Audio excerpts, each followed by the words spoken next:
Ninja যুগের অবসান ঘটেছে। ঠিক এই ডায়লগ দিয়েই শুরু হয় নারুতোর পরবর্তী প্রজন্ম বোরুটোর গল্প। নারুতো কি আসলেই মারা গেছে? কে এই টাওয়াকি?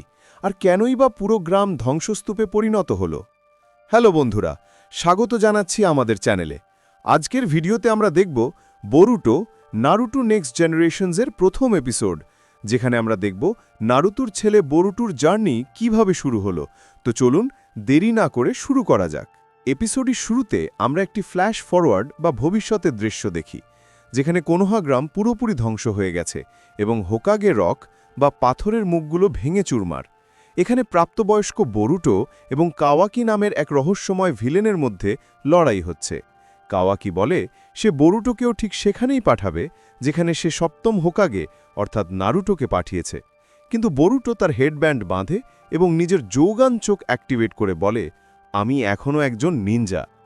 এরপর গল্প ফিরে আসে বর্তমানে। নারুতো এখন সপ্তম হোকাগে এবং কোনোহা গ্রাম এখন অনেক আধুনিক। এখানে আছে ট্রেন, ইলেকট্রিক গেম কনসোল এবং বড় বড় বিল্ডিং। আমরা দেখি ছোট বোরুটোকে, যে তার বাবা নারুতোর উপর বেশ বিরক্ত, কারণ হোকাগে হওয়ার পর নারুটো পরিবারকে একদমই সময় দিতে পারে না। বোরুটো তার বন্ধু শিকাদাইয়ের সাথে ঝাল বার্গার খেতে ব্যস্ত, আর ঠিক তখনই সে দেখতে পায় কিছু ছেলে একজনকে বিরক্ত করছে। যাকে বিরক্ত করা হচ্ছিল তার নাম দেনকি। সে এক বিশাল ধনী বাবার ছেলে, যারা কোনো হাতে ট্রেন সার্ভিস চালায়। বোরুটো সেখানে গিয়ে দারুণ স্টাইলে ওই গুন্ডাদের সায়স্তা করে দেনকিকে বাঁচায়।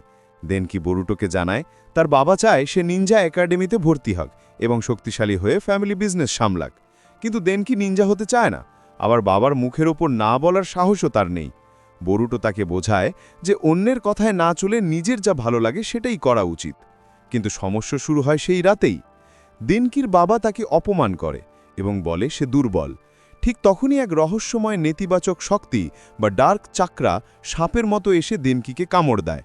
তার চোখ বদলে যায় এবং সে অদ্ভুত আচরণ করতে শুরু করে। পরদিন সকালে নিনজা একাডেমিতে জয়েন করার সময় বোরুটো দেখতে পায় দেনকি সেই গুন্ডাদের একটি নষ্ট ট্রেনের বগিতে আটকে রেখে সেই ট্রেনটিকে সোজা অন্য ট্রেনের সাথে সংঘর্ষে ঘটাতে নিয়ে যাচ্ছে। বোরুটো দেরি না করে সেই চলন্ত ট্রেনে লাফ দেয়। এখানে একটি ইন্টারেস্টিং ব্যাপার ঘটে। বোরুটো হঠাৎ তার ডান চোখে দেনকির শরীরের চারপাশে এক অদ্ভুত বেগুনি রঙের আভা দেখতে পায়। যদিও অন্য কেউ বা বোরুটো নিজেও জানে না এটা আসলে কি, যা পরে আমরা জানতে পারি যৌগান বা পিওরাই হিসাবে। বোরুটো অনেক কষ্টে দেনকিকে বোঝাতে সক্ষম হয়। তার কথায় দেনকির ওপর থেকে সেই কালো ছায়া সরে যায়। কিন্তু ততক্ষণে অনেক দেরি হয়ে গেছে। ব্রেক কাজ করছে না এবং ট্রেনটি অন্য একটি ট্রেনের সাথে ধাক্কা খেতে যাচ্ছে। বুদ্ধি করে তারা রেল লাইন পরিবর্তন করে দেয়, কিন্তু নতুন লাইনের শেষ মাথা ছিল ভাঙা। ট্রেনটি লাইন থেকে ছিটকে আকাশে উড়ে যায় এবং সোজা গিয়ে আছড়ে পড়ে সপ্তম হোকাগে অর্থাৎ নারুতোর পাথরের মুখের উপর। আর ঠিক এভাবেই বোরুটো সবার সামনে গ্র্যান্ড এন্ট্রি নেয়। নারুটো তো নিজের ছেলের এই কাণ্ড দেখে অবাক। অবশ্য এই ঘটনার জন্য বোরুটোকে 2 সপ্তাহের জন্য সাসপেন্ড করা হয়। কিন্তু শেষ দৃশ্যে আমরা দেখি বোরুটো এবং দেনকি একাডেমিতে ফিরে এসেছে এবং তারা এখন বেস্ট ফ্রেন্ড। আর সেই সাথে আমরা দেখি রহস্যময় চরিত্র মিৎসুকিকে দূর থেকে সব লক্ষ্য করতে। বন্ধুরা, এভাবেই শুরু হলো বোরুটোর অ্যাডভেঞ্চার।